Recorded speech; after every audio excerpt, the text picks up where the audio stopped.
बलराम पूर्णिमा। बोले बलराम पूर्णिमा महामहोत्सव की जय। आज के दिन भगवान बलराम प्रकट हुए हैं। भगवान बलराम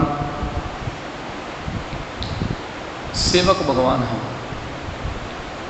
और कृष्ण सेवित भगवान हैं।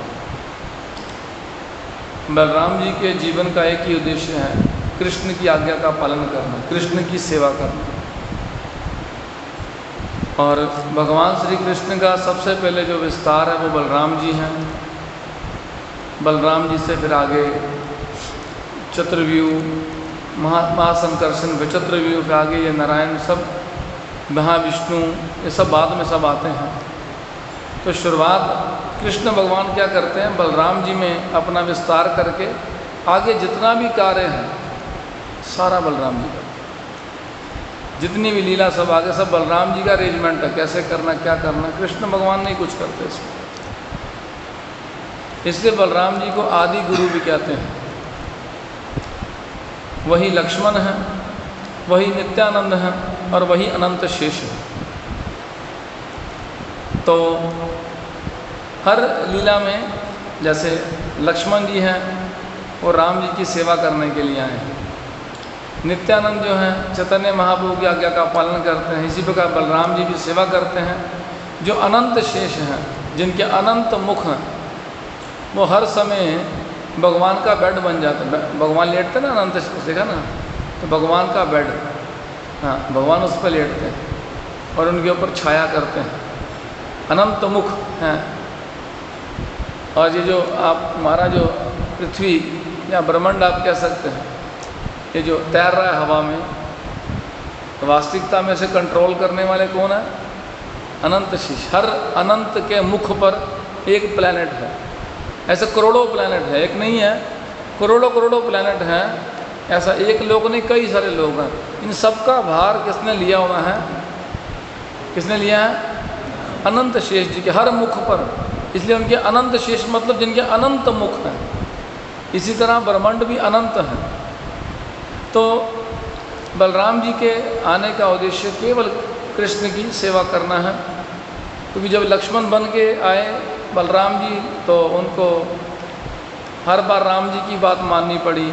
वो नहीं चाहते थे कि राम जी 14 वर्ष के लिए वनवास जाएं, लेकिन वो छोटे थे, कुछ बोल नहीं सकते थे। ऐसी बहुत सारी बातें थी जो उनको आज्ञा पालन करनी पड़ी जीवन भर। तो उन्होंने बोला कि प्रभु देखो, इस लीला में तो छोटा हूँ, लेकिन अभी नेक्स्ट जब आप कभी लीला करेंगे तो मैं बड़ा बन के आऊँगा और मैं आपकी सेवा करूँगा और अपने अनुसार सब सिस्टम चलाऊँगा, आपकी नहीं सुनूँगा। तो इसी प्रकार इस लीला में बलराम जी ने 5 रसों में सेवा किया भगवान। शांत रस, दास्य रस, साख्य रस, वात्सल्य और माधुर रस, ये 5 रस हैं। 5 रसों में बलराम जी सेवा करते हैं भगवान की। शांत रस में कैसे सेवा करते हैं? भगवान की छैया बन जाते हैं। ये जो अंदर जिन बर्तनों में भगवान को भोग लगता है वो बलराम जी हैं। इसलिए भाई जो सेवा करते पटक पटक के मत मारें, बलराम जी हैं साक्षात। अगर सेवा मिली तो माथे पर लगाइए और बर्तन साफ कीजिए। भगवान का श्रृंगार, भगवान के वस्त्र, ये सब कौन है?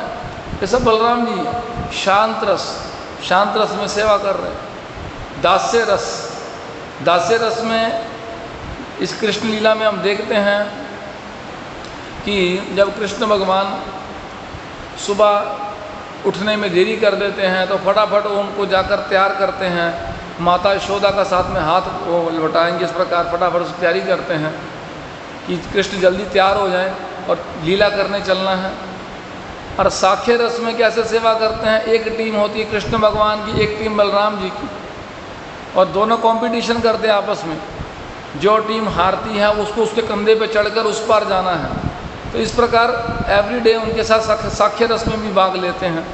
वात्सल्य रस, माता पिता का जो भाव है, बलराम जी हर समय ध्यान रखते हैं कृष्ण ने कुछ खाया कि नहीं, कृष्ण ने पिया कि नहीं। जब गौचरण लीला में जाते हैं तो कृष्ण का ध्यान हर समय बलराम जी करते हैं, कृष्ण कहाँ पर हैं, कृष्ण कहाँ पर। जैसे यशोदा माता, नंद बाबा कृष्ण का ध्यान करते हैं, वैसे बलराम जी भी हर समय कृष्ण का ध्यान करते हैं। अब माधुर्य रस, माधुर्य रस में कैसे सेवा करेंगे? तो गोपी का भाव है। तो राधा रानी की एक बहन है छोटी, अनंग मंजरी करके है उनका नाम। अनंग मंजरी के रूप में कृष्ण की सेवा करते हैं। इस प्रकार पांचों रसों में बलराम जी का एक ही उद्देश्य है, कृष्ण की सेवा करना।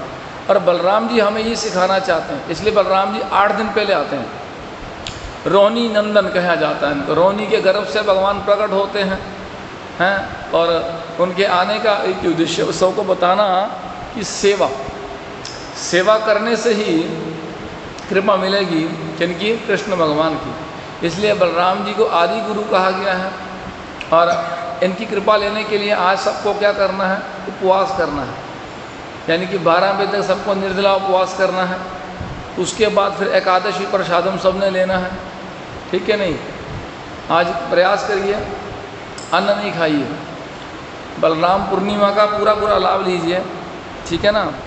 साल में हम 2 ही पूर्णिमा करते हैं, एक बलराम पूर्णिमा और एक गौर पूर्णिमा। स्पेशल वाली पूर्णिमा हम कर लेते हैं। ये करने से सारी साल की पूर्णिमा का फल आपको वैसे ही मिल जाता है, एक ही पूर्णिमा करने से मिल जाता है।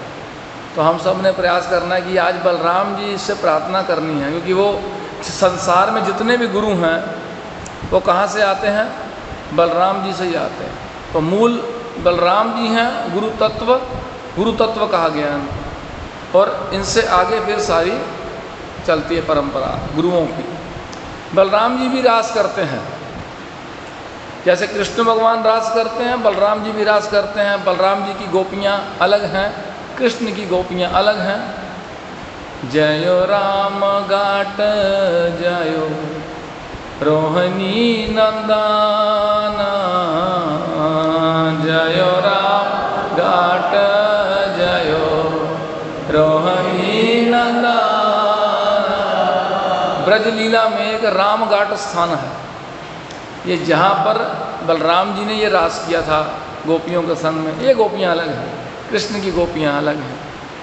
तो इसलिए बलराम जी का जो मतलब बल, भक्ति में बल प्राप्त करने के लिए, अभी शरीर को करने के लोग एक्सरसाइज करते हैं, एक्स्ट्रा डाइट लेते हैं, जो भी है, ताकि ही हष्ट-पुष्ट हो। लेकिन भक्ति के लिए पहलवान का कोई काम नहीं है। पहलवान यानी कि पहलवान होगा वो भक्ति कर सकता है। भक्ति करने के लिए क्या चाहिए? आध्यात्मिक बल चाहिए। जिसके पास आध्यात्मिक बल होगा ना, देखो नामाचार्य श्री हरिदास ठाकुर कैसे थे मालूम है? दुबले पतले और 3 लाख नाम जप करते थे। और यहाँ सब हष्ट पुष्ट हैं। 1 लाख नाम जप करना बड़ा मुश्किल है, और वो 3 लाख नाम जप करते थे, क्योंकि उनके अंदर आध्यात्मिक बल था। इसलिए आध्यात्मिक बल देने कौन दे सकते हैं? हमें बलराम जी दे सकते हैं। इसलिए याद रखिए, ये भक्ति का मार्ग जीवन भर कृपा ही लेना है, प्रार्थना जीवन भर करते रहना है, तभी हम भक्ति कर पाएंगे। हम अपने बल पर भक्ति नहीं कर सकते। इसलिए हमें जीवन भर अपने आचार्यों की, भगवान की कृपा की क्या चाहिए? हमें भिक्षा चाहिए। हमेशा उनसे भिक्षा मांगनी चाहिए, कृपा हम पे कृपा करते रहें, ताकि हमारी भक्ति आगे बढ़ते रहे। इसलिए हमेशा जीवन भर वैष्णव से और भगवान से क्या मांगना है? भक्ति की भिक्षा मांगनी।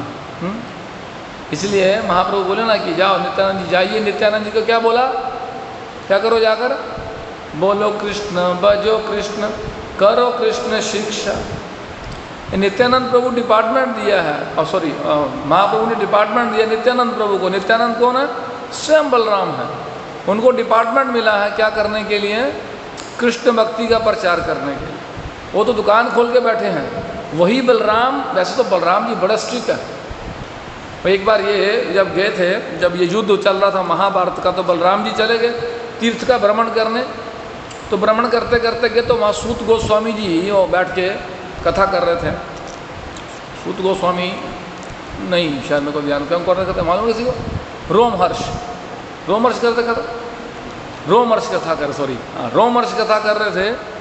उनके पुत्र थे सूत गोस्वामी। तो रोमहर्ष कथा कर रहे थे, तो ये बलराम जी वहाँ गए।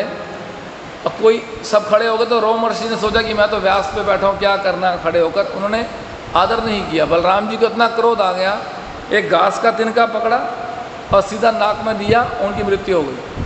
फिर सूत गोस्वामी को बाद में व्यास बनाया गया, उनके पुत्र थे सूत गोस्वामी।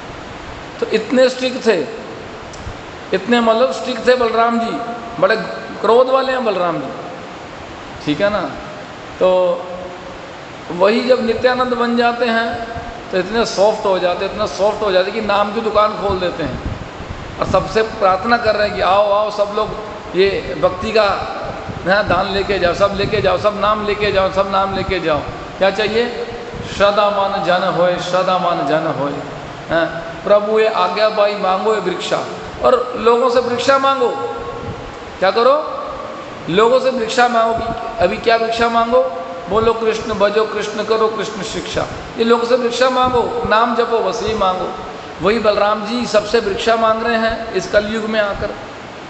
इसलिए बलराम जी जो हैं वो गुस्से वाले भी हैं, लेकिन इस लीला में इतने सॉफ्ट हैं, इतने सॉफ्ट हैं कि इन जैसा कोई दयालु ही कोई नहीं है। कहते चैतन्य महोत्सव ये जा दयालु नित्यानंद है, जो मार खाए प्रेम दे, सर फट गया उनका, खून बह रहा, फिर भी वो कृपा करना चाहते किसके ऊपर?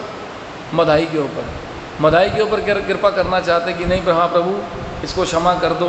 तो इसलिए हमारे लिए आज बड़ा विशेष दिन है, आज बलराम भगवान प्रकट हुए हैं, इसलिए हमें आज क्या करना चाहिए? उनसे प्रार्थना करनी चाहिए। वही बलदेव हैं, वही लक्ष्मण हैं, वही नित्यानंद हैं, वही बलराम हैं, वही अनंत शेष हैं।